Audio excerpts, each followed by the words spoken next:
Hey everyone, and welcome back to the Three Strangers podcast. I am your host, Ryan. I'm Bill. I'm Nick. And we are here with a guest today. So please, everyone, welcome to the podcast, Dylan! Yeah! Woo! What's up, Dylan?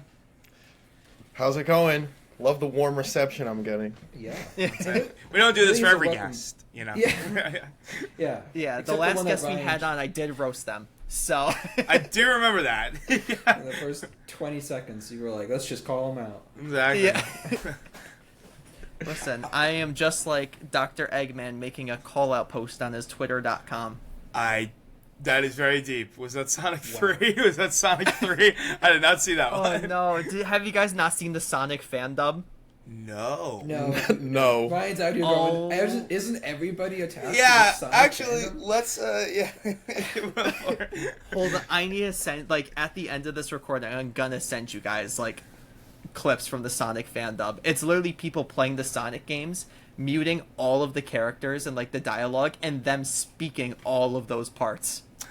I will say it is surprising to me, not on topic, but it is crazy how many people played the exact same Sonic games growing up. I have a question. Are they reading the lines that were actually the dialogue, or are they just improvising? Not at all. It is all improvisation. Okay. Which includes, Dr. Eggman calling Shadow the Hedgehog. Oh! a bitch. Oh! Okay, sorry, I did see that clip. That is what it's from. Oh shit! Okay, that's from Sonic Adventure 2. Yeah, Yeah. I remember seeing that clip and being like, "Who is going back and making those?" Okay, that I remember. Yeah, he's like, I've come to make an announcement. Shadow the Hedgehog is a bitch ass. Careful! I remember what Yeah, he I says know. next. I remember what he says next. Yeah. And He's like, he pissed on my wife. And Okay, so we're going to call out people. I'm sorry, what Twitter account or whatever? Okay. yeah, and Jesus. perfect segue, 100% segue into Re-Animator. All right. I'm surprised we haven't talked about this movie before. I feel like it's right up our alley. You know? Yeah, it is. I feel like it's all like it's very classic horror. And it's surprising that we haven't. You're right. Yeah, and the fact that we talked about dolls before talking about Re-Animator. Dude, Dolls is so bad compared to Re-Animator. It's crazy. No offense. I don't know. Do you guys even recommend Dolls? Like, would you recommend it to a horror fan? I guess is my question. I don't Yeah. think we did in our video. don't I think like we to did a either. horror fan, I would. To someone who's like, I'm afraid of dolls, I need to watch a movie with dolls to get that fear. Who could No. be afraid of dolls? Yeah. I was going to say. Yeah, I hold was on, going everyone. to I don't know if say. the cameras are gonna work, but let's point to who. What's it? Yes, thank you for the call out post. But no, what's interesting is that Re-Animator never. Okay. I mean, I guess we'll get into it a little bit over the thing. I want to know if you guys think Re-Animator is scary. I think it's a horror movie. I'm gonna say something kind of bold. I'm gonna go right for the fences. It may be a horror movie second, guys. It may be a comedy movie first. Will Comedy. I'm excited to talk about it. I, in some ways, view it as an extremely dark comedy. Not unlike Parents, which I've talked about once or twice before. But yeah, no, body horror, well, okay. I guess we gotta sort of talk about how we feel about body horror going in, how if we find it scary, if it's affectatious to us. What are you guys' thoughts on that? Very So I guess I'll jump in. When Sure. looking up the movie, it's a comedy horror. Ah! That's exactly how it's Woo! written. Exactly how it's written. I knew it. Okay. I knew it, guys. You doubt me. But what happens now? Comedy horror. Yeah, I agree with that. I think we'll talk about it. You know, Yeah. I don't know. I didn't think it was that funny. At least on this most recent watch. Very dark. I didn't think it was that funny. But I mean, it's certainly horrific. Mm-hmm. I don't know if scary is the right word to describe it, but I didn't find it very funny. Like, okay, I guess for me, like, if we can, like, I don't know, sort of like reframe this, refocus it, this movie is pretty ridiculous. Right? Oh, yeah. Like, what Yes. would be the first... It's almost like one of those things where it's like, they invent this, like, crazy, like, technology, and, like, what's the first thing you do with it? Everything goes haywire. You know? It's like inventing a time machine and, like, using it completely irresponsibly. You know? It's like, okay, well, maybe you should not be in charge of this technology that you invented, you know? So, interesting, right? Yeah, it is. It is definitely this interesting scientific... I mean, to me, it feels more like a sci-fi horror zombie movie than a horror movie. But it's so graphic that I feel like that's what pushes the line, is how graphic it is, but not necessarily how scary it is. Mm-hmm. Yeah, I don't think I would call Re-Animator scary, but if you hate body horror, then it is scary. Yeah. I mean, I think this movie's hilarious. Like, there's so many moments that I think back to, like, with the cat in the fridge. The cat is, yeah. Yeah, and where he's like, "What do you want me to write you out? Say cat dead, details later." That was funny, yeah. I would admit that was funny. Like, I think there's a lot of funny dialogue within the movie, and it's a lot of, like, circumstance funny.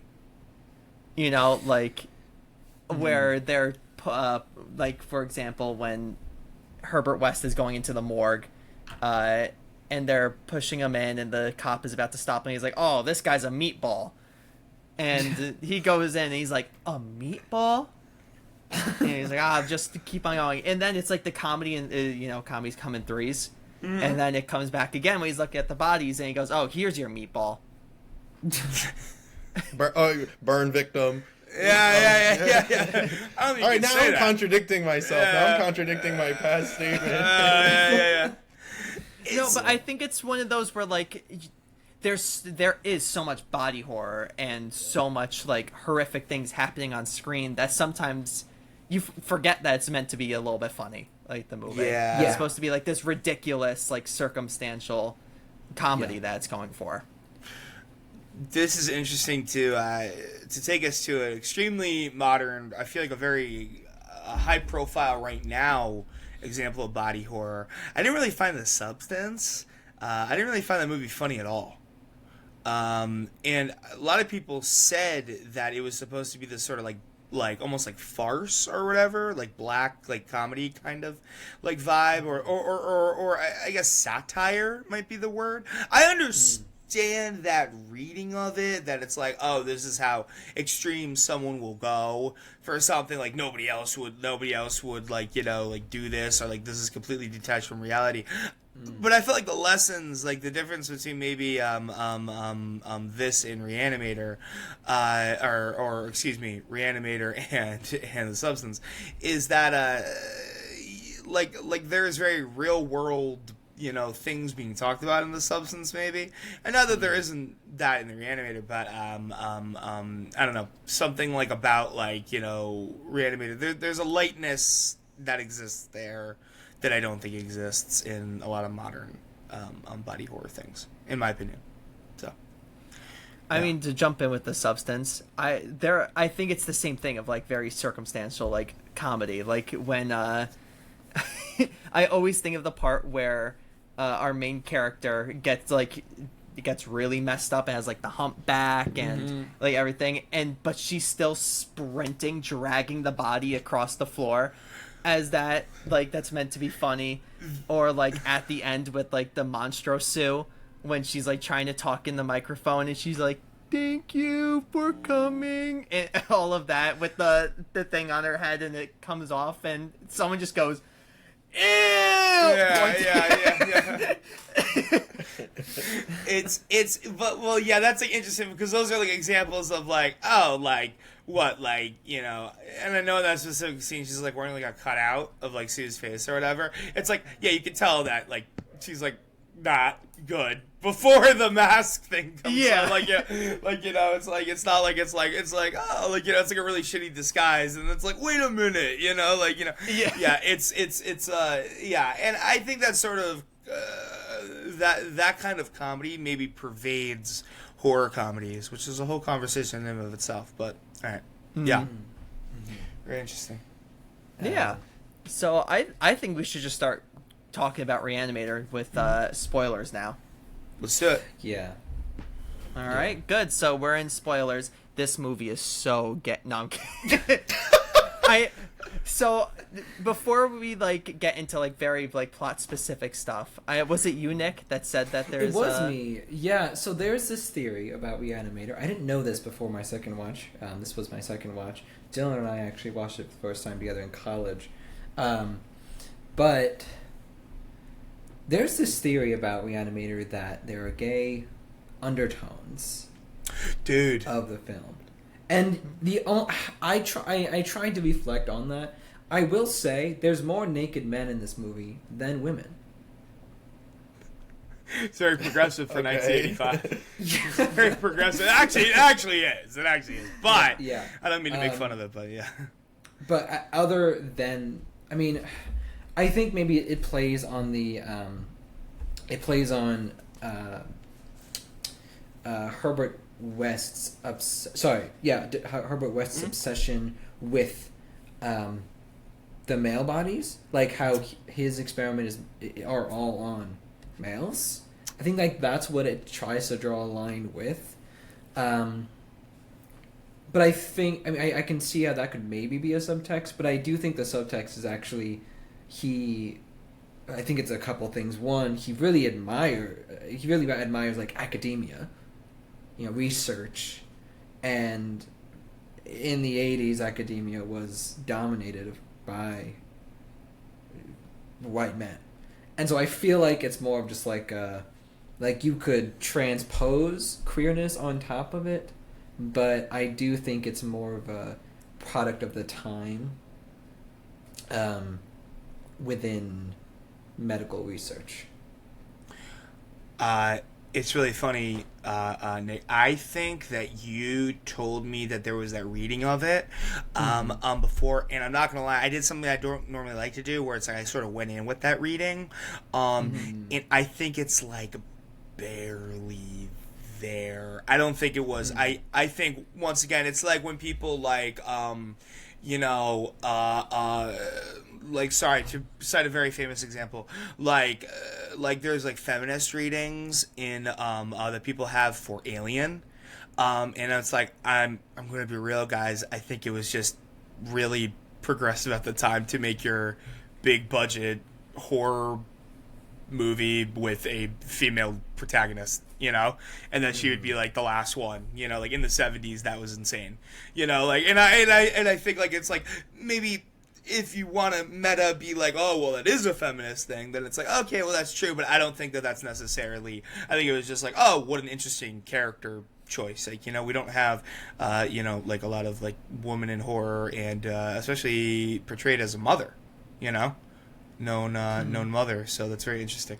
But to get off the the thing, but I think it's there if you want it to be there, but maybe not necessarily intended. So yeah, I think sometimes they make it really clear. There are movies that do make it very clear. You could use Companion, which makes it very clear that it's an arguable feminist horror movie. Right. But with this, it might just be kind of maybe connecting lines, just connecting dots that really weren't intended. But I think this could transition to what do we think of the main character here? It's kind of. Do you guys see him as an anti-hero? Do you root for him? Do you root for the Dr. Kane until the end where he goes kind of nuts, or do you root for him second half? Yeah, how's it? What's your journey like that? Well, I don't want to answer your question with a question, but I'm going to anyway. Who is the main character? Is it Kane? Is it West? And also, are there...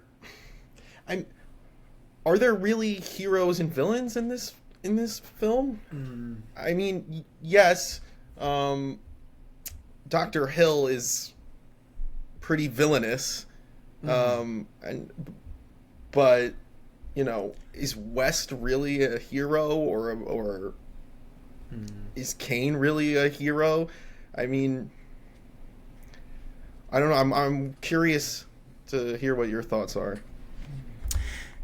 This is interesting because I'm not gonna lie, something that I couldn't get out of my head while I was watching this movie, and I was like, get out, like I was like freaking out, like I was I couldn't stop thinking about The Fly, the remake. Sorry, I almost called him Ian Malcolm, which is his Jurassic Park character name. It's very tough. Sorry, I'll be so real. I saw Jurassic Park, and not that we'd ever really cover that movie for like the thing. That was a crazy formative movie for me, and that's like whenever I see like Jeff Goldblum, I'm like, oh my god, the the guy, the chaos theory guy, but I couldn't get The Fly out of my head. Now The Fly does this very crazy thing. It's like a tragedy, right? Yeah. Like you're very sympathetic for the guy, and you sort of know that like it seems like he's doomed the entire movie. Like you can't integrate stuff from yourself. It's just gonna keep getting worse and worse. Almost in some ways like in Re-Animator, you know that this is gonna get out of hand. I didn't know that it was gonna get so out of hand. I'll be real, the first time I ever saw this movie. But yeah, it is interesting. Like who do you root for in sort of this like a thing? I think I'm a West supporter.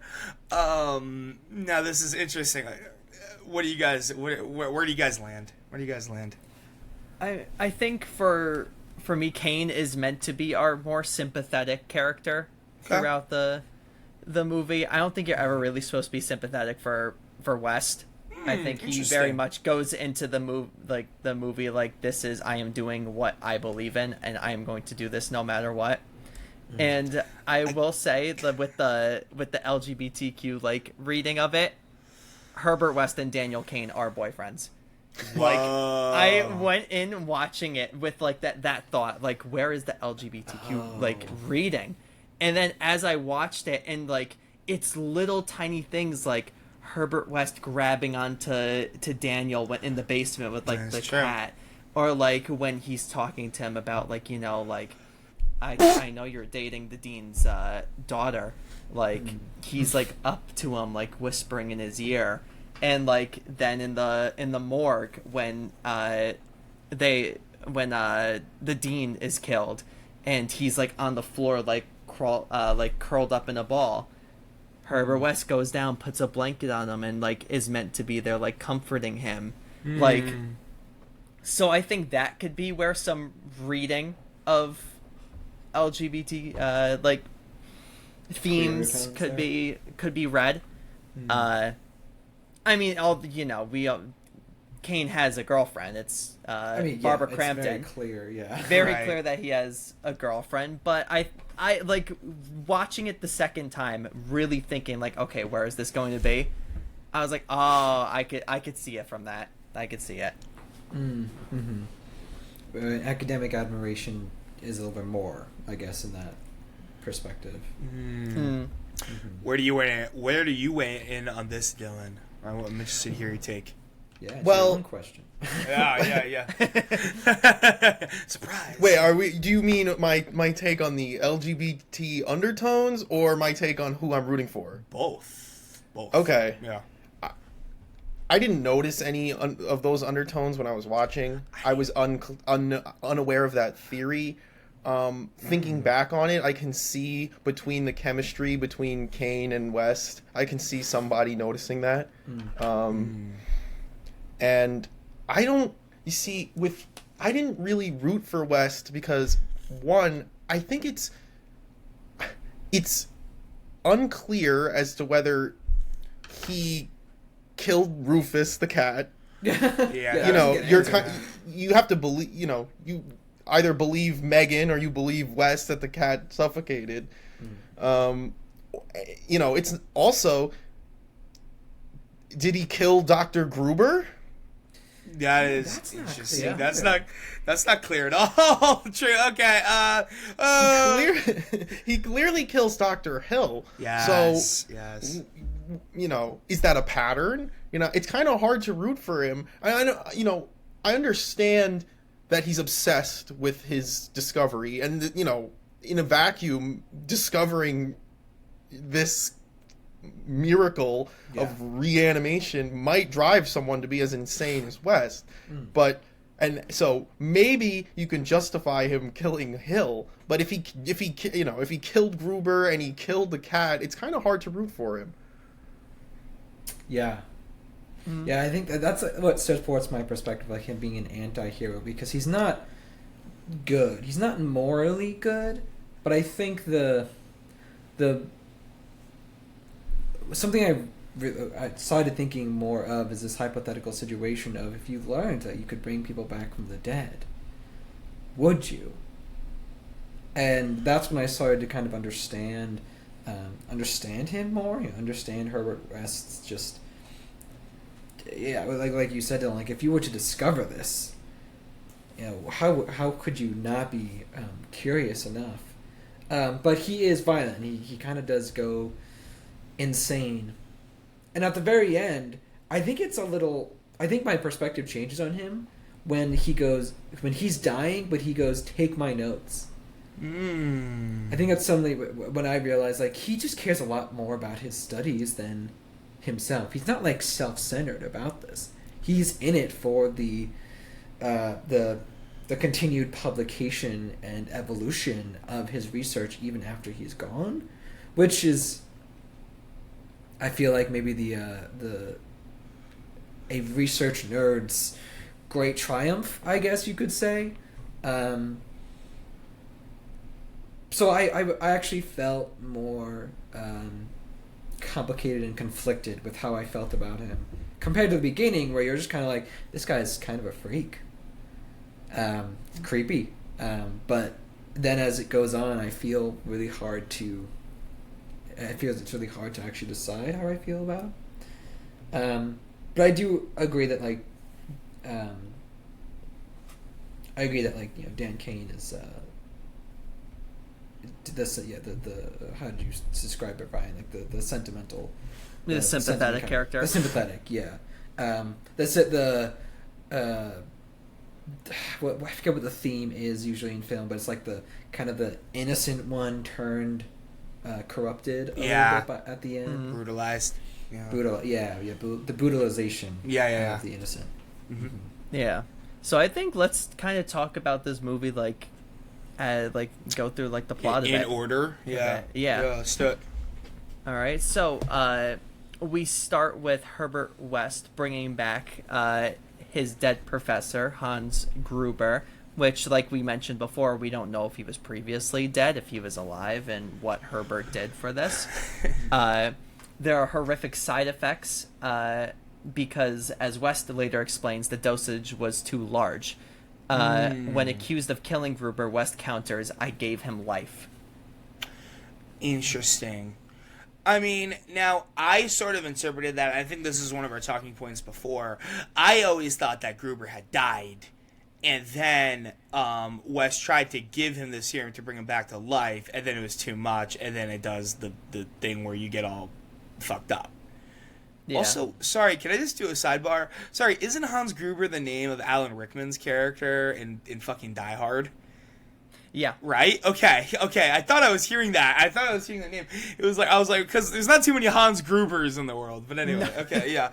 Okay, anyway. And sorry. this came out before, so... Ooh. What we're trying to say is Re-Animator is a Christmas movie. It does. Oh, okay. There is the Tide universe. I'm gonna say that maybe, like, you know. Well, I guess that actually wouldn't work. Okay, unless the Re-Animator juice was allowed to bring Alan Rickman's characters back to life. Spoilers. But anyway, okay. Anyway. Yeah. Okay. So something that I want to mention is that when this was being made and starting to go through like distribution and like film festivals and all this stuff, I was listening to this version of the movie which had the commentary at the start of it. It wasn't throughout. and it had Charles Band, who was like the head of Full Moon. Mm-hmm. It had Barbara Crampton, and it had Jeffrey Combs. Whoa. And yeah, that was the first time that they all like came back together since, I think he said it would have been Castle Freak that they were last together. But he mentioned that when he was trying to find people to buy the film to like distribute it, usually there would be like, about 30 people watching your movie, a few like guests and stuff.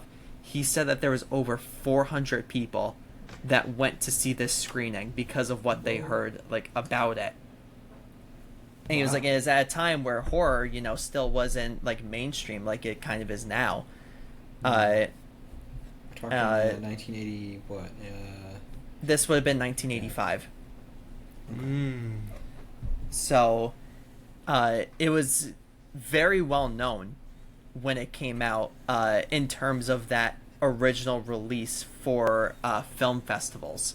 It had a limited theater release because it was unrated, so a lot of theaters wouldn't run it. And you couldn't put an ad in newspapers at the time with pictures of the movie because it was unrated.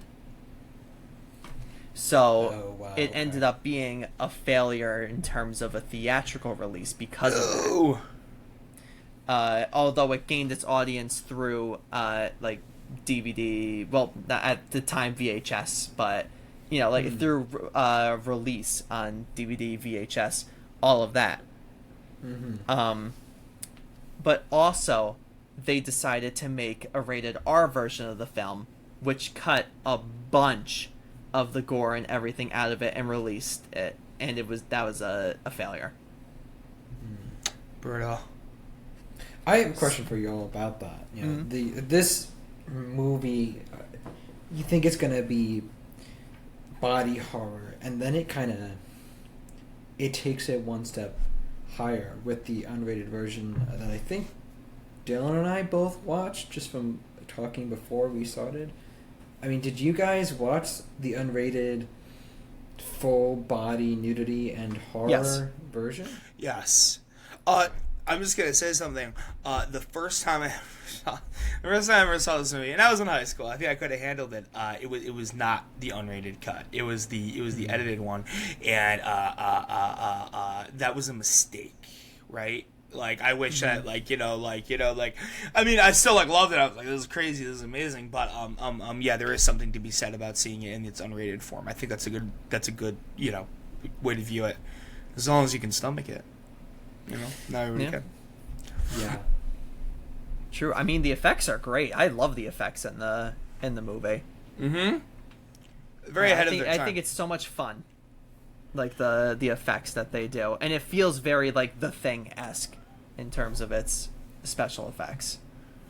Feels which very makes thin. sense. They're both 80s. Yeah, it does though. That is an interesting point. There is like it does very good with body horror and bodies, just your body just like falling apart, thing coming out of your body. Definitely like it deserves attention with that right away, because I mean, and you see that effect within the first scene, which the movie brings you in very quickly because of that beginning that we just talked about, and you see the effects. There's like a close up of a head, and I think the eyes are like popping out at that point or something. I think the body's gouging its own eyes out, if I remember correctly, or Gruber is gouging his own eyes out. Yeah. Gruber it's gouge. like his eyes are literally just popping out of his skull. Yeah. Gross. The effects are... Oh, sorry. Go ahead, Dylan. No, the effects are really impressive. I mean, there's only a couple, I think, of times where, it's like, oh, that's not real. Yeah. Like, there's only a couple of moments. Mostly, I think, when Dr. Hill comes back as a head. I think those are maybe the only times where the effects are a little underwhelming. As in when he's carrying the head, and when the head is on the table, and it's so clear how they did that. Yes, dude. But otherwise, they're fantastic. Yeah, and I have to say, like, it's It's funny like that. The movie's greatest strength is the same thing, the same moment as when I get lost with the movie. Like I just get taken out very easily with the head, with the separate head. For some reason, seeing it was very like I've drawn out, and maybe that's just the aging of the film, you know. But maybe it's that separate head with the reverse necrophilia thing that happens to Barbara Crampton's character, whatever her name was it Meg. Meg, yeah. I'm going to quote James Rolfe and say, when the head is giving head. Yes, dude. Wow. Mad genius. Yeah. Oh my gosh. Yeah, and I think like at that moment, it your watching experience could definitely be divided depending on who's in the room. Yeah. I think it's so silly, but like I'm so in. Like I'm ready for it, you know? Like I love that part with like the head being on like the table and the body trying to like grab something and it falls and like hits into all this stuff and you see him roll his eyes.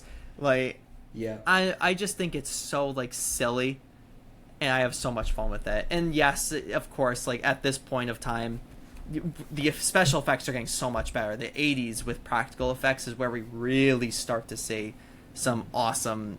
I mean, we have The Howling coming out that year. Mm-hmm. You know, like, we're starting to have these cool transformations and movies like that. But we aren't there yet to every effect being perfect. Mm-hmm.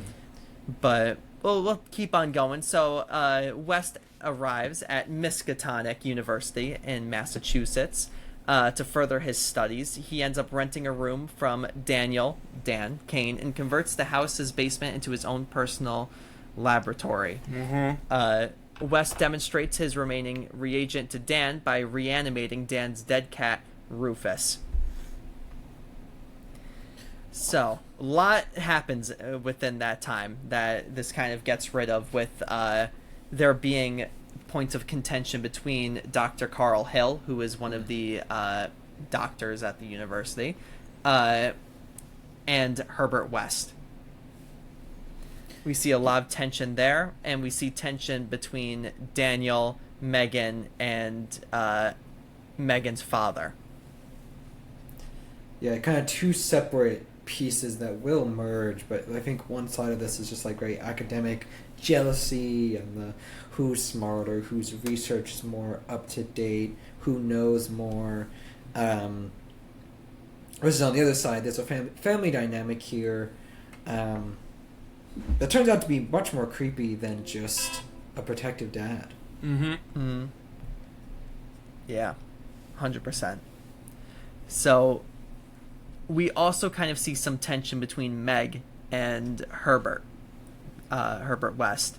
Meg instantly is like, yeah, no, this dude is a weirdo. Like, Yeah. but Daniel has some curiosity with Herbert and ends up letting him stay at the in his house with them. Mm. So, you know, I'll read that as you will. Dude, Ryan is convinced, dude. He's convinced of it. No, it's one of those that, like, after here, I was like, I could see where it's coming from. You know, like, now, like, when I refer to it, I'm going to be like, so the boyfriends, they go to... The boyfriends. Yeah. The boys. Exactly. So, anyways, one of the so do you funniest scenes... suggest that there's, like, could there be, like, jealousy there from Meg? I think there could wow! be. You know what, Nick? You're my now. Wow, I didn't think of that. This theory's coming together. See, there we go. We just need to all like put in our little pieces, and we're making a puzzle, guys. We're doing it. Crazy. That's it. Re-Animator is queer. There we go. We did it, guys. We did it. Oh my gosh. So that night, the cat behaves viciously, forcing Dan to kill it again before West reanimates it again to convince Dan that the reagent works. I love this scene. I think it's so funny, the cat that they use just flying all over the room and like taking out Dan, and Dan chucking the body against the wall. Yeah. It's this scene that I when we were talking about, you know, is it a comedy or not, this is the scene that I kept replaying in my head, because there is something so funny of just these two guys, one with a bat, one with something else, I think, maybe it's like a flashlight, and they're trying to hit a cat. I mean, it's very reminiscent of, like, if you ever had like a giant bug or a spider or like a bee in your house and you're trying to get rid of it, or maybe even like a mouse or something. It's so reminiscent of like that kind of energy, and it made me think, like, man, people look ridiculous when they're trying to catch something in a room. It's so real. During this, Meg walks in on the experiment. On them. So this is the one part of the movie where I get taken out, is when Dan goes to the dean to tell him about the cat. Because it's kind of like he walks in and he's like, listen, I saw this with my eyes, like, West reanimated a cat. And the dean's like, all right, your scholarship is gone. Do not see my daughter again. West is out of the school. And it feels just so sudden. Yeah. That's really my only, because even then we don't really have, like, the dean doesn't know about the relationship between Dan and Meg, although it can be kind of inferred to where he would do this. I don't know, it just feels very sudden that, like, something got cut that would explain it more, why his reaction is this quick. Well, Dan and Meg they are engaged, but is that supposed to be hidden? You know, do you think that's... Yeah, that's definitely hidden. Yeah, I don't think that's public. Yeah. At this point, I'm trying to piece together all the scenes in my head, but at this point, this is when Kane walks into the dean's office. This is after that dinner scene, correct? Right? Oh, that is true. You're right. So, I mean, it might be a little bit of a stretch, but at that scene, it's possible that Hill, at that dinner, it's possible that Hill convinces the dean that West is, crazy or, bad news, at least. Because obviously they have it out for each other after that class scene. And even from the moment West meets Dr. Hill. That first meeting. So, I don't know, that scene didn't necessarily take me out of it, but I do see how it is kind of it seems like a really strong reaction from the dean there. Yeah. So I see what you're saying. I mean, like, by Take Me Out, I gave it 5 stars on Letterboxd. I love this movie. It's so much fun. I think it's a top 100 horror film all time. That would be a fun episode. Wow. I would really have to think about it. I think it's top 100 because it does so much for, like, the horror genre in terms of, like, bringing horror and comedy together. So, and it's body horror, it's effects. It is this full-bodied horror movie. Nice one. Nice one. Yeah, nice one, Nick. Nice one, no Nick. pun intended, actually. That wasn't intended, but I'm happy. All right, guys, that's the end of the episode. All right. Yeah. Thanks, Nick. Thanks, Nick, for ruining everything. No, just kidding. Yeah, so like we say, the dean instantly just gets rid of Dan and West from the school. So right after that, West and Dan sneak into the morgue to test the agent on human subject. To try to... Honestly, at this point, I think it's just to see if it works on a recently dead human. I don't think it would be to... Because in the Wikipedia it says to salvage their medical careers. I don't think that's why they're doing it. I think it's for the discovery and the experimenting. I think they hope to salvage their medical careers. I think they're getting desperate. at this point. Yeah. I think they're getting desperate at this point. I think it's like sort of like one of those weird, like it is, I guess, not exactly the same thing, but it's like, oh, like, you know, my funding's been cut and I've run out of test subjects. I guess I'll test it on myself. But instead of literally testing it on yourself, like, it's like, I guess, like, I'll do the next, you know, this is such a high probability of going really wrong. Right? Mm-hmm. Right? This like whole situation has such a high probability of going really wrong. I can feel their desperation. That really comes across to me as characters. See, the way I saw it is that maybe Kane would have been interested in resurrecting his medical career, but I think for West, it was just pure obsession with the reanimating, the reagent. We're gonna... and just testing it. So maybe Kane, I think there's an element of both in Kane, because I think at this point he's seen it work. He's also, you know, I don't know about obsessed, but close, if not obsessed. Mm-hmm. But there is the other side of the coin where it's like, you know, if it does work, then he can show Dean Halsey and maybe he gets his career back. Whereas, West, that probably, I would have imagined at least that didn't even cross his mind. He's just, you know, full send. Yeah. Bring back human. Bring back human. That's it. I don't care what happens afterwards, but I want to prove it. Yeah. Love that. Yeah, I mean, I think I think Herbert West, it's easy to say he's selflessly dedicated to his work. Mm-hmm. And not himself. Not his image. Yeah. Yeah. Yeah. He never really, you know, anytime that he gets accused of things, he doesn't defend himself. He defends his work. Mm. And he attaches, I think, and in that sentiment of like, yeah, again, if you could bring somebody back to life, would you? What would that passion be like? It was definitely, I don't know, it kind of resounded with me. Yeah. Mm. While we're on the subject of that scene in the morgue, before where we were listing that, you know, all the things that this movie is, you know, body horror and horror comedy. It's actually on this is now my third rewatch. On this third rewatch, I really appreciated how actually suspenseful it is and how effective it is at building suspense, especially with the score. And when that music starts, whenever the reagent's about to be used.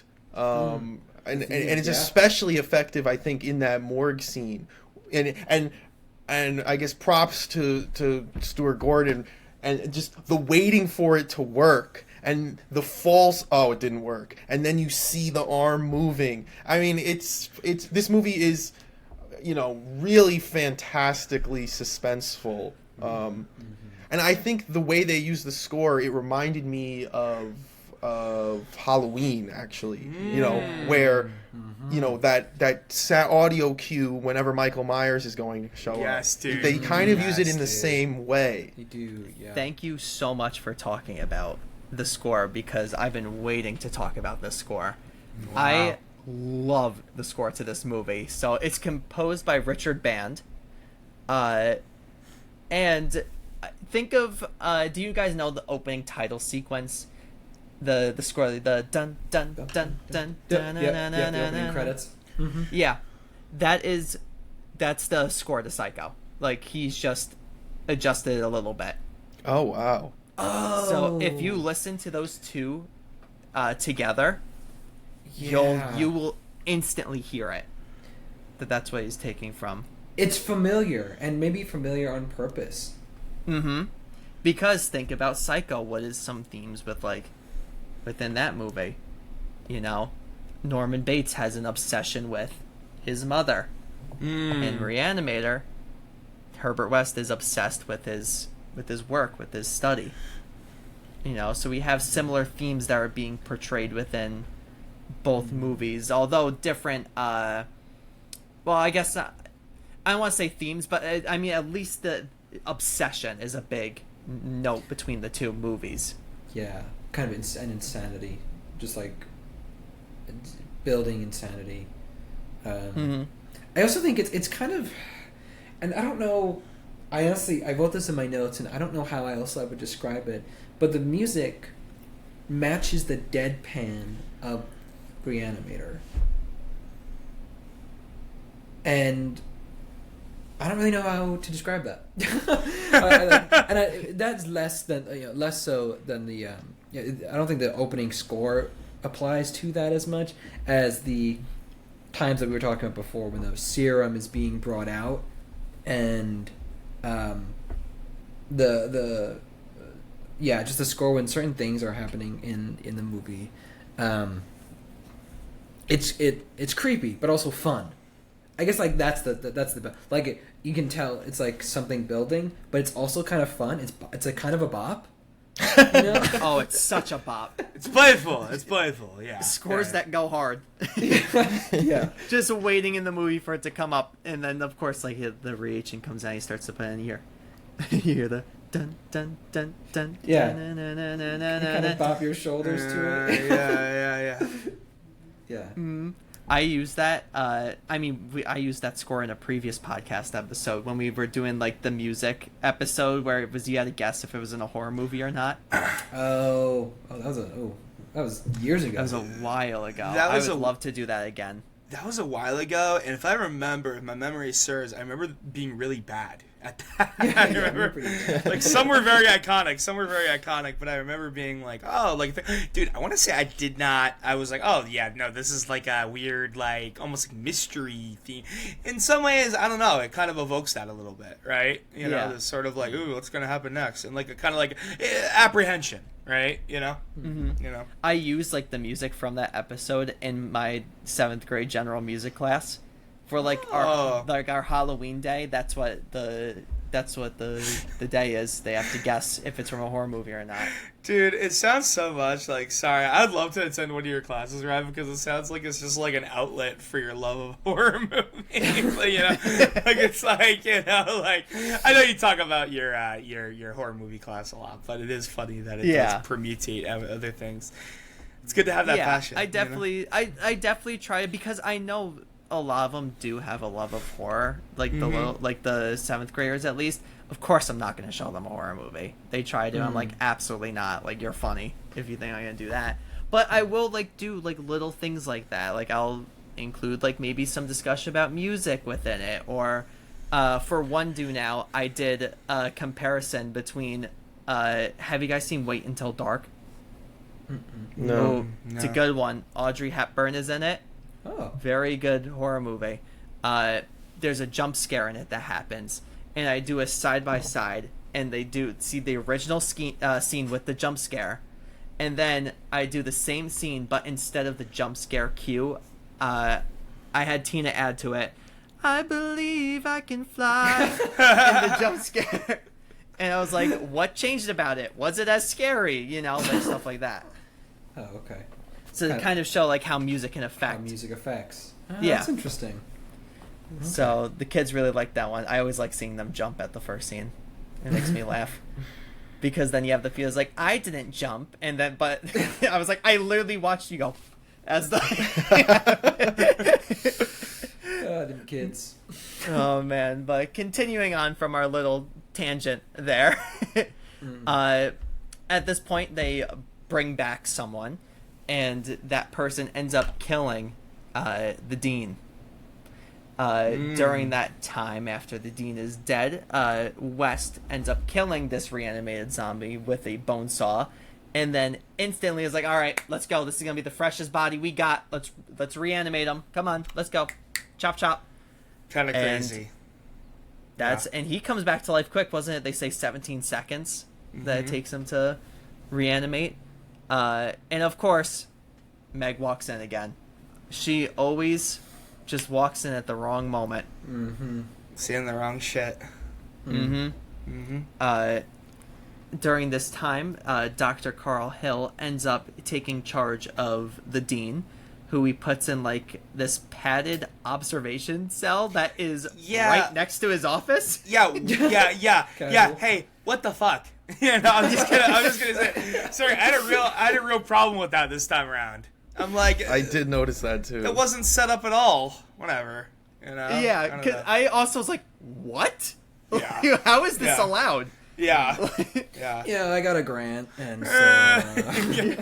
Oh, you don't have a padded observation cell in your like, you know, it's like, oh god, yeah, okay, conceit of the movie, whatever, you know.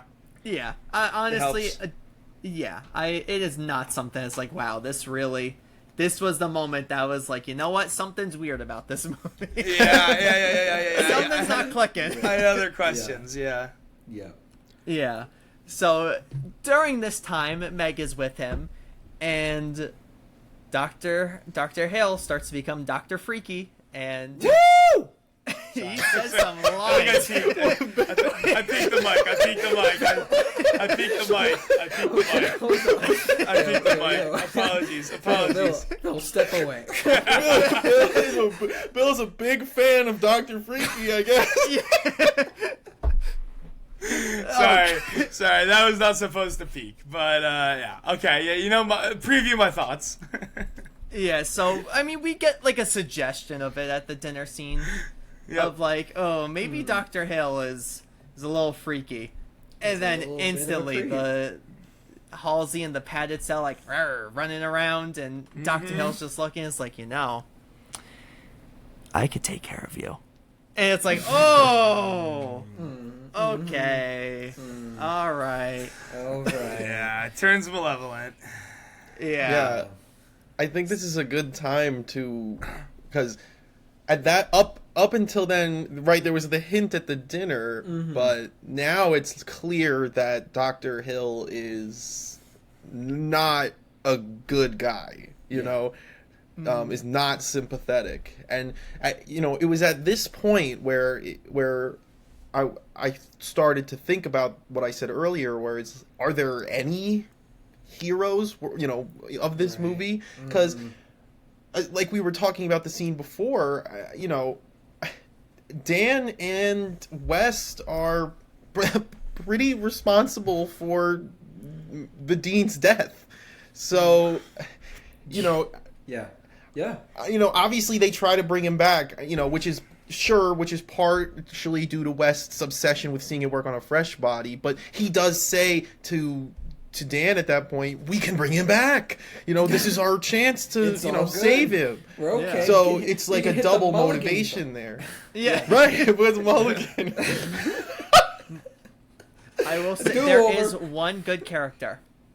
Yes. There's at least one good character. That you're kind of neglecting saying. The security guard. Yes, that's what I was gonna say. It's the security guard. You know, does he run away at the end? Maybe. Would you run away? Yeah. Yeah. I'm out of here. Nuh-uh. But I mean, Yeah. at this point, our good character is Megan. You know. Yeah, okay, Right. thank you. I was gonna say, we haven't Yeah. really talked about it, but Megan is the only character who is truly, truly innocent and dies. But But we'll get there. yeah. We will get there. So then Dr. Hill is like, I know what I'm gonna do, and lobotomizes the dean. And during this, he discovers that the dean is dead and has been reanimated. So, which causes him to go to West's basement, and he ends up trying to blackmail him to take the credit for this discovery. And during this, West kills him. He beats the hell out of him with a shovel and then decapitates him with it. And then West is like, hold up. I got a crazy idea, guys. Like, this was West, hear me out. Right? And he reanimates the head and he reanimates the body separately. Yeah. And while he is watching the head, the body ends up knocking him out. And when he wakes up, the the reanimated corpse of Dr. Hell has taken all of his notes and everything. Mm-hmm. During this as well, we then get to see Dr. Hill in his office, which is a pretty funny scene, with the body trying to run around, get blood, and like different things like that for him. But we end up finding out that Dr. Hill gets the ability to control other reanimated corpses if he does the same brain surgery that he did to the Dean. Yeah, which is essentially lobotomy. Right. Yeah. Yeah, but it's now. I don't know how much you guys know about lobotomies, but it comes up in your. I mean, it comes up in your psych student. That was just a really funny. Don't really know too much about it, Nick. I'll be honest. I don't know what you guys know about lobotomies, but I was lobotomized. No.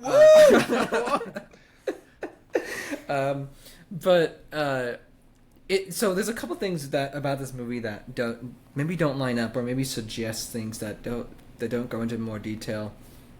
One, a lobotomy was not traditionally done like that. It was they show the lobotomy again, great body horror. They show like an eye through like the the hole through the forehead, right? Traditionally, a lobotomy actually was done through the eye or the nose, and then from there they would scrape the brain matter and remove the hook, and that to them thought they could like heal.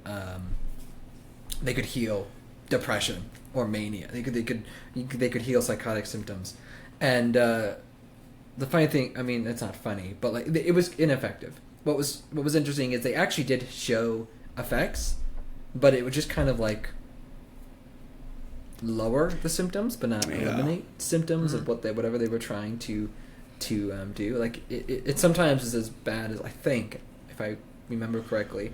Sometimes they even did it for just like a flu. Like if somebody was suffering from the flu, they would try to do that, that was obviously ineffective.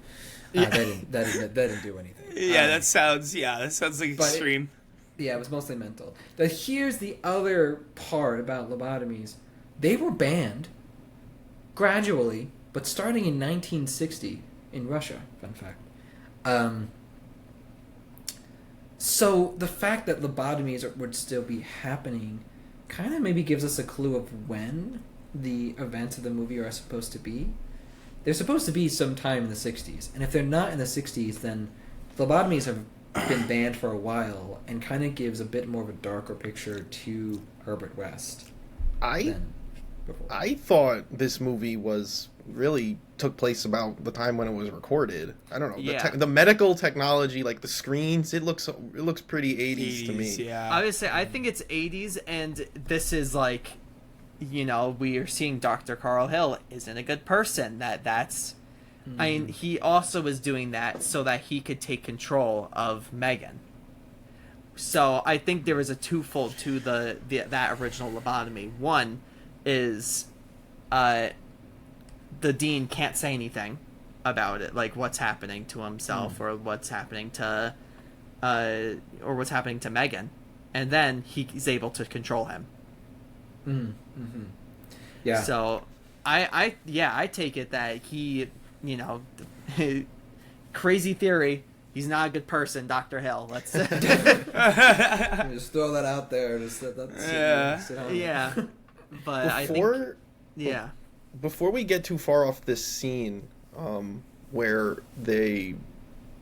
West reanimates Hill, what really, it's not really addressed. I mean, maybe it is at the end, but like, it works. He's still Dr. Hill. I mean, obviously there's side effects. Yeah. He doesn't talk like a normal Dr. Hill. Right. But he's got but he's also a head. So I was saying, he also is just a head. So, but he's obviously intelligent, unlike all of the other people who have been animals that have been reanimated. So he I think he's the most recent up until that point that the reagent has been used on. Correct me if I'm wrong, but so I don't know. Is there some universe where this, it works, if you're really quick? Yeah. Yeah, and it is the quickest to that point, because remember, Dan is like on the floor and Herbert's like, listen, we gotta go. This is a fresh body. Like, we're not gonna get another opportunity like this. And he sits there for like a good minute with Dr. Hill. That's like 20 seconds, not even, that he's like, oh, I got an idea. Mink, Right. And if you really think back to the scene with the dean, they like, it takes them a minute. They pick him up, they put him on the table, it takes some time. Whereas you're right, Dr. Hill, it's boom, head off, reagent in. Yeah. Yeah, I mean, Exactly. in a way, I think it maybe addresses the 6 to 12 minute theory, right? When they talk about how long it takes for the brain to be dead. Right. Turns out the brain has to still be alive, still be functioning before. So, I mean, the Re-Animator, I guess, like at that point, I mean, is he bringing them back to life? Or is he just giving it a little recharge? When you catch the laptop charger right as it's dying. Yeah. Right. Because operating on the assumption that if you get them quick enough, it works. Mm-hmm. And one, that brings the question: is he really does he really bring back the cat? Does he really bring like Nick? I think you were alluding to just before. Mm-hmm. Does he really bring back the dean? No, not really. There, and I think this makes me think of that one line that I think it's Dan says. He heard you like an animal would have. Yeah. So and I mean that ties in to when I think it's West is talking about the brain death, and it's like the instincts can still be there, but your brain is gone after whatever a certain point. 6 to 12, I think, or whatever they said, 6 to 8. Right. So it kind of makes you question, right, it works, but I guess it works, but if you have to use it so fast, what is the actual utility of it? I don't know. Yeah. Mm-hmm. And I mean, breaking free, just skipping forward right to the end. I think this comes into question, right? Yeah. Well, if you love somebody, if you love somebody enough, I guess is the circumstance. Do you just do it then? Hey, you know what? My loved one dies. Within 30 seconds or whatever it is, or a minute maybe. Yeah. Mm-hmm. That's what it takes. I have at this point, and it's Abbott, right? Yeah, or Abbott's the actor. And Kane is like, you know what? I believe it. I see it. I've been convinced. I'm gonna do it. I'm gonna use it. Yeah, I'm imagining the future practical application of Re-Animator is like, all right, death of patient at 1200 hours, administer reanimation fluid. Like you'd have to do it almost immediately. It is left vague though. I mean, do you believe though that and I know we're skipping kind of out of order and stuff here, but do you believe that Meg, came back more or less fully, that she got reanimated in the typical way that you'd want somebody to get reanimated at the end? It is left vague on purpose because of course. Yeah. Because Well, then there's the a sequel. Yeah. Oh, okay. Do It's we have called to talk Bride of Re-Animator. Do we have to talk about those? No, I'm just kidding. I mean, it's a real quality. It was a real quality drop off. But we can talk about those later. I don't know. Yeah. Yeah. So I do quickly want to say I have the draft on. The Giants have just selected Cam Scatterbo, running back out of Arizona State, in the 4th round. This is so funny. Thank you, Ryan. Thank you, Ryan. Is Hey, a Ryan, thank you. limited catching ability. He kind of is a more powerful runner. He lacks acceleration, but he is like a punishing type of running back where he's going to probably break the first tackle. Okay. We take this break to give you a live update of the NFL draft from Now, Ryan. what if we reanimated him? How would that affect? How would that affect this? How would that his affect playing LeBron's ability? legacy? No. Wow, I'm not getting in. Listen, I'm not getting into the to the Kane and West debate. I'm not getting into the Kane and West debate.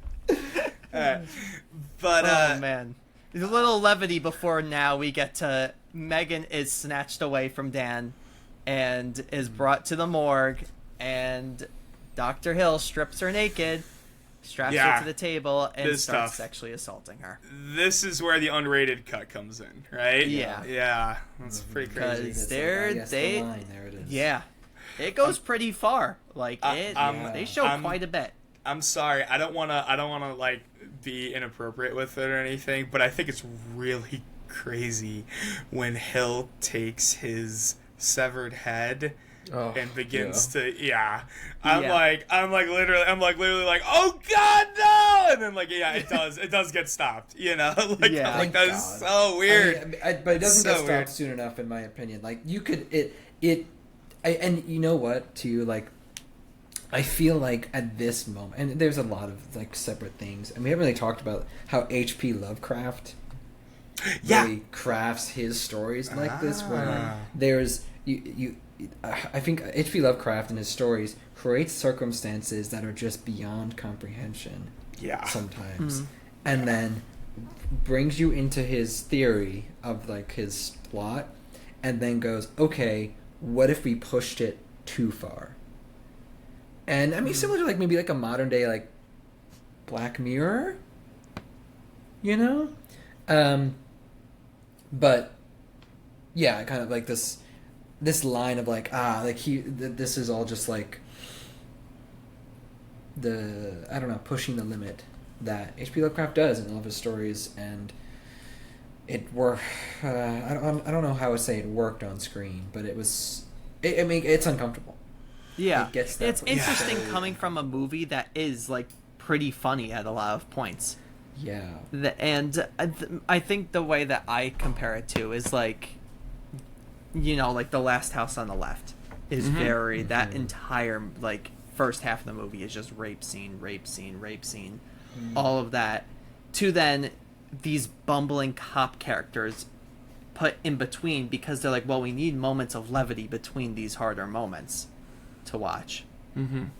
Whereas this movie is just, you know, a lot of body horror, very like a lot of like funny moments, to then this scene where like it's very uncomfortable. You could tell that like some of the dialogue is meant to be in quotes funny of what like Dr. Hill is saying, but what's going on screen and the actual actions are like, whoa, like hold up, this is getting kind of crazy. Yeah. But thank God it stopped before. It does, yeah. And then you get right back into the action of it. Like, it's right back into the chaos.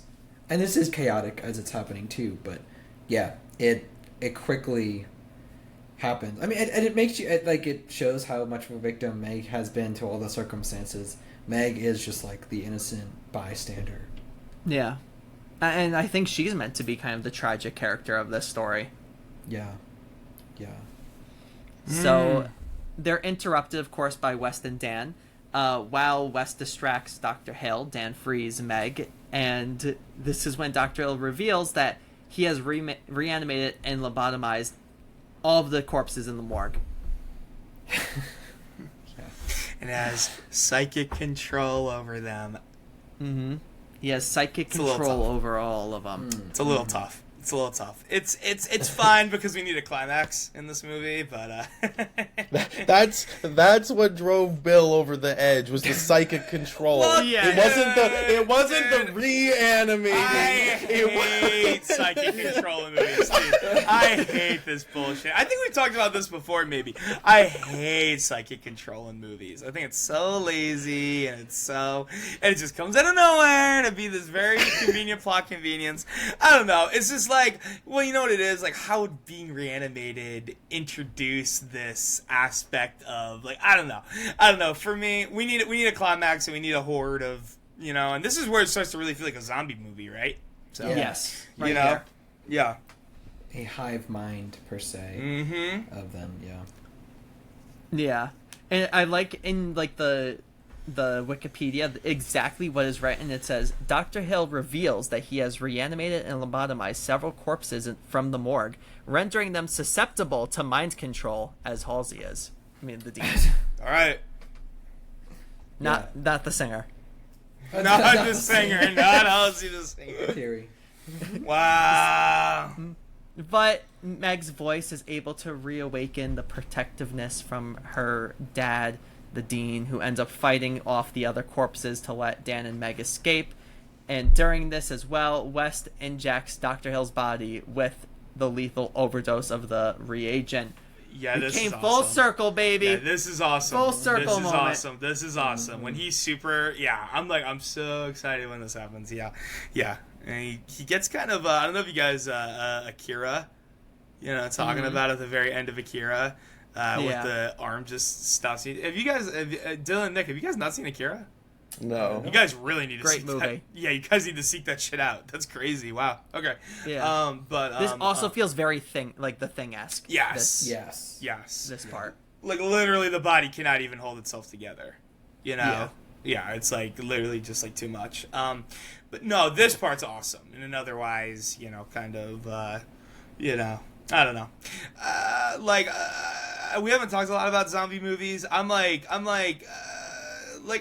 okay on them. I'm much more into this. What happens when we're pushing this technology to its absolute limits, So, I think that's a much more interesting prospect than anything with psychic zombies. Sorry, guys. I'm just going to come out there and say it. Yeah, I'm not a big zombie fan either. I mean, I love Wreck. That is probably my favorite zombie movie. Yeah. And because it does such an interesting take on the subgenre, that it makes me like it more. That it's not just like, oh, people came back to life randomly,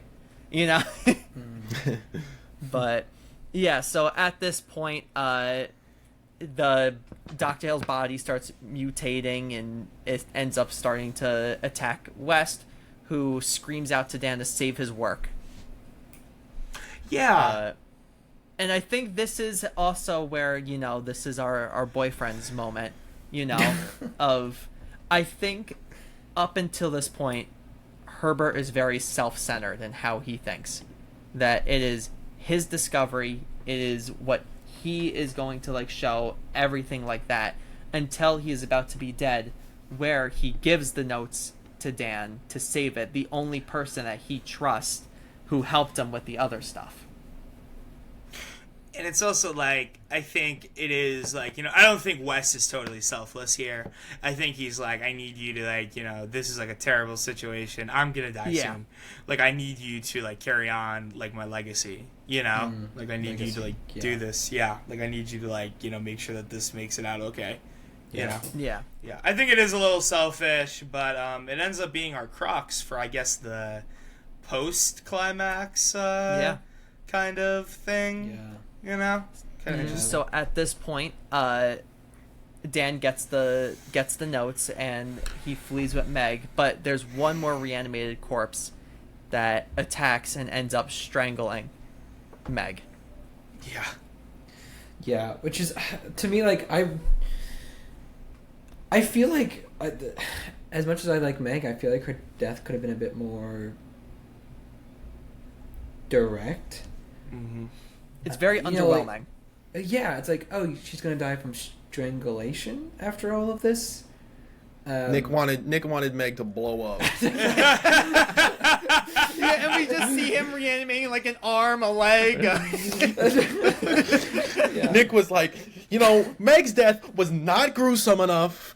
We just saw, bone saws going through chests, tentacles grabbing West. Come on. Yeah, we just Come saw her on. get The elevator sexually doors could have crushed her or That's what I would've something. thought, yeah. We just saw her get sexually assaulted. Like, her... she need to implode. Like, Yes, Nick. Yes, Nick. It's very important to the plot that she blows up in the most crazy way.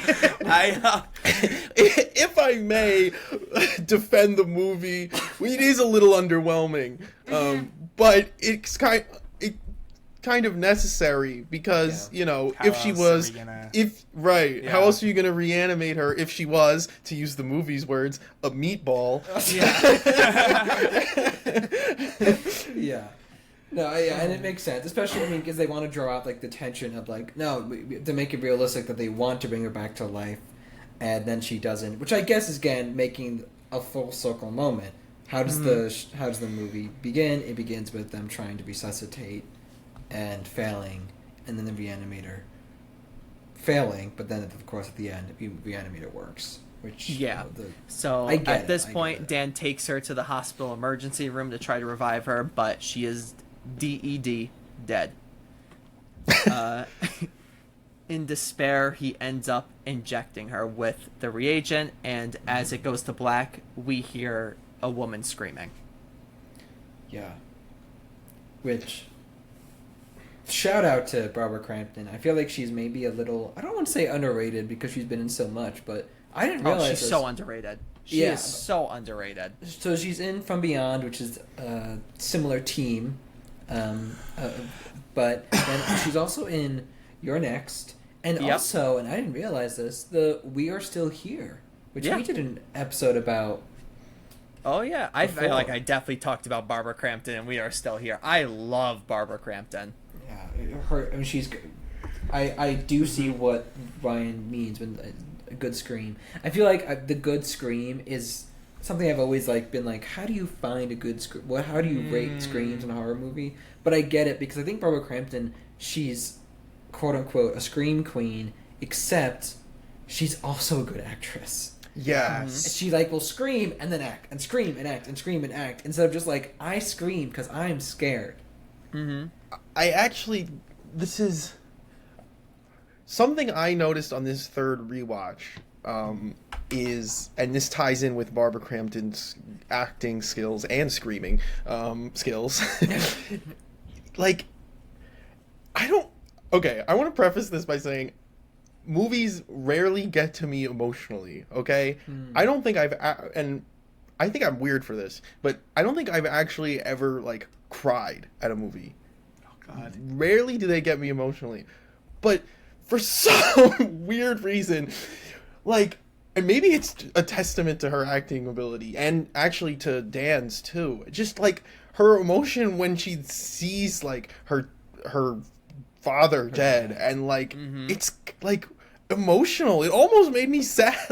Almost made me tear up. I'm dead serious.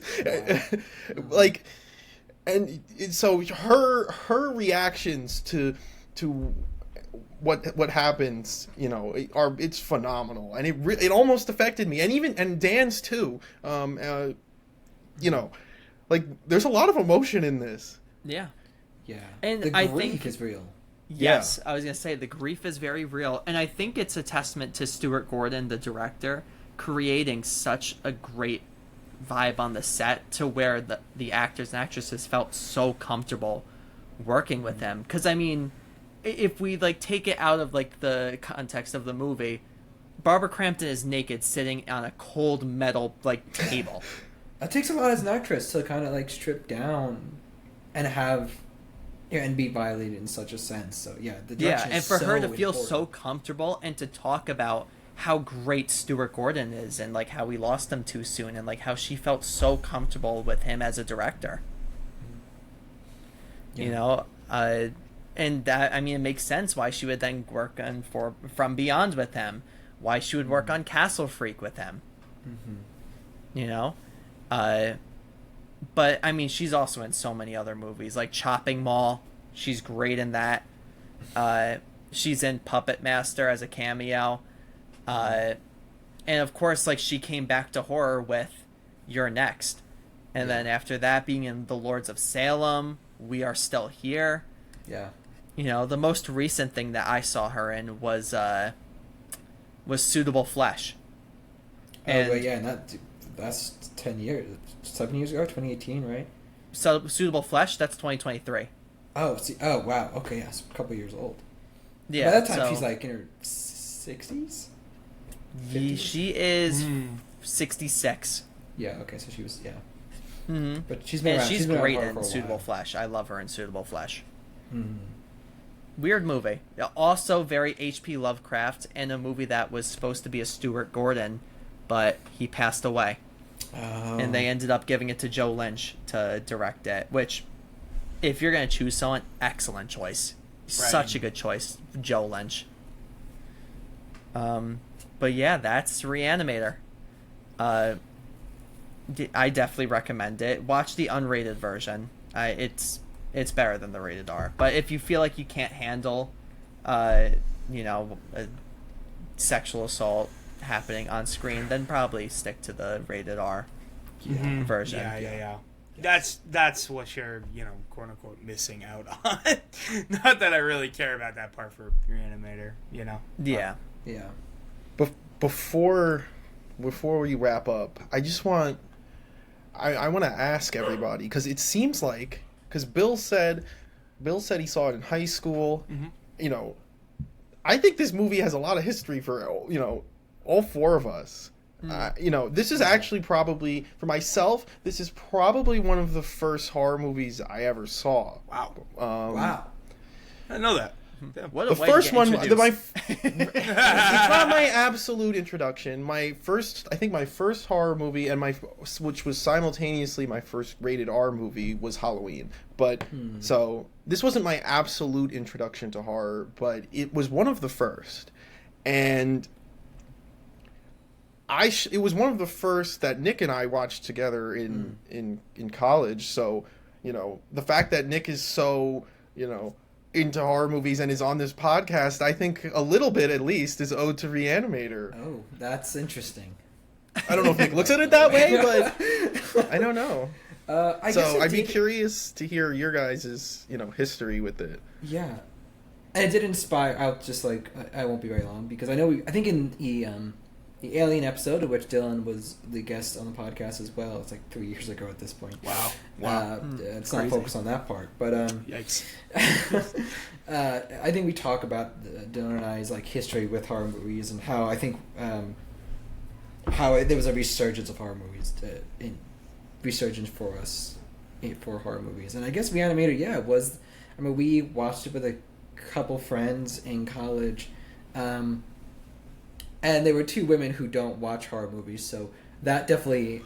And I don't want to. This was Dylan. Dylan wanted to make this point, and I'm sorry I'm stealing it. No, go ahead. But it definitely is one of those movies and most horror movies are like that in general, right? Where who you're watching it with definitely affects your reaction to it. Similar to Skinamarink, I think we talked about. But I guess it is, partially influential of the continued passion for horror for me. But what do you guys think, Bill and Ryan? I definitely know that it was one of those movies that's one of those horror movies from and I don't want to make a generalization that everybody thinks this, but I think a lot of people hear about older movies and they're older movies are cheesy, would I want to watch that, and everything, especially when it comes to special effects heavy movies, right? But things like Halloween, things like Alien, things like Re-Animator, and I know those are all very classic, very beloved and appreciated movies. There is a reason to go back, right? And I think Re-Animator taught me that in terms of it is a weirdly modern movie in a lot of ways, even though now it's happy birthday, Re-Animator, 40 years old, 40 years young. 50, I think. Excuse me. Wait, 50? wasn't it 80? No, 5? 40? 40. It's definitely 40. Yeah. Yeah, I'm like 50. Oh, it is. Yeah, okay, sorry, math. Good math, Nick. Good math. Yeah. Thanks, Nick. Why don't we, this Re-Animator serum right on you. I'm still thinking about, it's a great looking movie for its time. Also made on like a shoestring budget. Shoestring budget of like, I think like $2 million, but I mean, $2 million. And actually, sorry, can I get a fact check on that? I think it's less. Oh, shit. Wow. Okay. 900,000. That's crazy. $900,000. Well, I guess that was more money in the 80s. Yeah, so this was a lower budget horror movie that was coming out from Full Moon Pictures at the time. This movie and then like From Beyond was when the company started to reach its peak, and they were starting to produce more higher budget movies. Charles Band ended up buying a castle during this time. Good for him. Good for him. And that's why we have Castle Freak and why like he Whoa. also did the Pit and the Pendulum, stuff like that. It's his castle, which he no longer owns, but he owns a mansion in Cleveland, so about the same. When you think about as you can tell, I did my research on Yeah, I guess so. on this. So, with my thoughts are at Re-Animator. I saw it when I was in high school. I loved it when it came out. It wasn't one of my first horror movies that I saw. By this point, I kind of saw like the bigger ones, like when you think of Halloween, Nightmare on Elm Street, Child's Play, like some sort of the bigger names. That I was like, all right, what else was coming out around like the 80s? And Re-Animator showed up. I was like, ooh, this has a cool cover. Yeah. Yeah. Great art. The poster is awesome. Yeah. Yeah. I kind of want it, but I'll save it when you can get like a nice framed one or something, Yeah. My New York City apartment. So I always end our episodes with this as of recent memory. Your one sentence review of Re-Animator. So I'll give you a few seconds to think of what it would be. I need to go towards the back because you know how I like to do it, right? Yeah. Like my little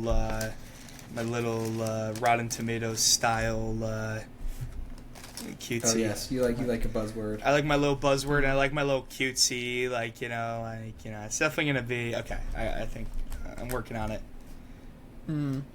I got my sentence ready. Go ahead. Mine was gonna be, thank you, Stuart Gordon, for introducing us to Jeffrey Combs and Barbara Crampton. Whoa. Mm-hmm. That's good. Mine is, wow, H.P. Lovecraft is so fucked up. LMAO. Great movie. Okay. I don't know how I follow that. Mine seems much more serious and boring after that. But that's good. So good. Mine is shocking and punches above its weight class. I like it. Yeah. That's good. Oh boy, you guys are so quick. Okay, I think I'm good though. Okay. Treading the line between comedy and horror, Re-Animator doesn't need any more juice to make it an enjoyable watch. Wow. Okay. Wow. Okay. Wow. Oh man. Any more serum, would you say? Wow. Bill's like, I don't know how you guys were so quick, and then drops like a bar on us. Yeah, I literally wrote it down. I was like. All right. Oh man. Well, thank you everyone for listening or watching. Thank you, Dylan, for being here. It was a lot of fun. Thanks for having me again. Yeah, you're fun. always welcome back. Always welcome. Thank you, Nick and Bill. This is a great episode. And next time we are going to be talking about the movie Triangle. Yeah. I'm excited that we just casually mentioning movies. It's like, okay, I guess that's the movie we're doing next. That's it. Yeah. We were not told. Yeah. Thanks, Ryan. No. I would also like to update right now that the 49ers just took CJ West. Wow. Pissed about that. Good for them. Good pick by them. Perhaps. Sorry, Good I pick love by it. them. NFL, but yeah, I need to find out who these people are. The Jets did take someone during this time. They took Arian Smith, big drop guy. He's a wide receiver. He drops so many passes. I'm sorry. What's his name? Arian Smith. Okay. His name is Arian. Smith. Yep. Like Arian A-R-I-A-N. Foster. Interesting. Okay. Whew. Okay. Anyway. Yeah, Don't wanna drops a end it lot on of that note, but- passes. Okay. Well, good for haters of who did he get drafted to? The Jets. Oh God, no! New York football is back. New York football is back. Oh God. Oh man. It's Well, so that's what I'm gonna painful. do once we finish up on here. I'm gonna be watching the NFL draft and seeing how the rest of it goes. But like I said, we're gonna be talking about Triangle. It is available almost everywhere for free. Mm-hmm. Oh, good. Tubi, Thank goodness. Peacock, anywhere. I think it's also still on Shudder. I'm not sure if Shudder ended up taking it off or not. Don't do any research about it before you watch it. Like, truly, Okay. do not look up anything about this movie. Go right in. Okay. Because it will literally spoil something that, like, happens halfway into the movie. Within that description, which is horrible. Oh God, this is so. Right now, Oh, it's the so hard. triangle is actually a square. Whoa. Wow.